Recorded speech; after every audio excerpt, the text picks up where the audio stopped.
Now we are going to see certain performance parameters. Okay, we have already discussed certain topics in your engineering, thermal, applied thermodynamics and all. So we are going to see certain topics in thermal engineering also. Okay, that is, we are going to see how you are going to measure certain performances. Okay, engine performance parameters. So we are going to analyze certain parameters, isn't it? So how we are going to do? So why we are going to do?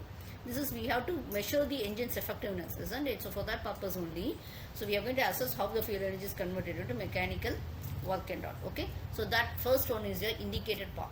So indicated power means it's a power which is produced by burning the fuel. Okay, this may not be available for doing work, that we need not worry about while we are calculating the indicated power. So what else we are going to do by burning of fuel? We call it as a indicated power. So which is equal to PM into LA in by 60,000 kilowatt. So PM is the mean effective pressure, L is the length of stroke, K is the area of the cross section, capital N is the RPM of engine crankshaft, small n is equal to capital N by 2. When you take it as a 4-stroke, small n is equal to capital N for 2-stroke.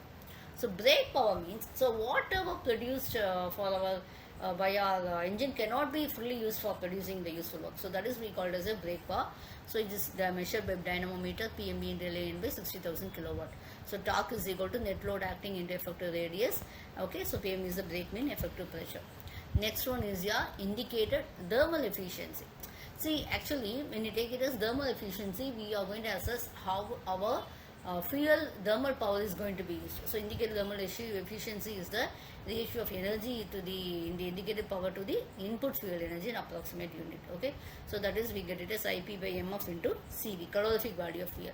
So from this we can assess how much of power can be available from this fuel.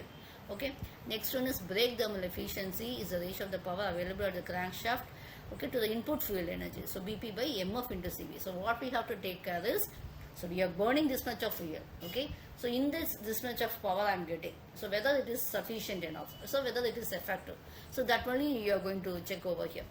Next one is the mechanical efficiency. So that is the ratio between the brake power to the indicated power. So that is denoted by BP by BP plus FP. Okay, that we are going to see. So that is frictional power also we have to take care. Next is volumetric efficiency. It's like what we are doing by when you're having with balloon, they'll be giving certain tests, isn't it? To what extent we are able to breathe, like this. How much air it can take, how much the utilization of the air only we are going to see with this volumetric efficiency. Ratio of actual volume flow rate of air to the rate at which the volume is displayed in the system and all. Okay, air standard efficiency is equal to 1 minus 1 by R raised to gamma minus 1. Okay, for diesel engine also we have power. Specific fuel consumption is the amount of fuel which is being consumed by an engine for 1 unit of production. Okay, so MF by BP, that is only specific fuel consumption. So these are the specific fuel consumption means for 1 kilowatt per how much we need fuel. Okay, so SFC, okay, kilowatt. Okay, thank you.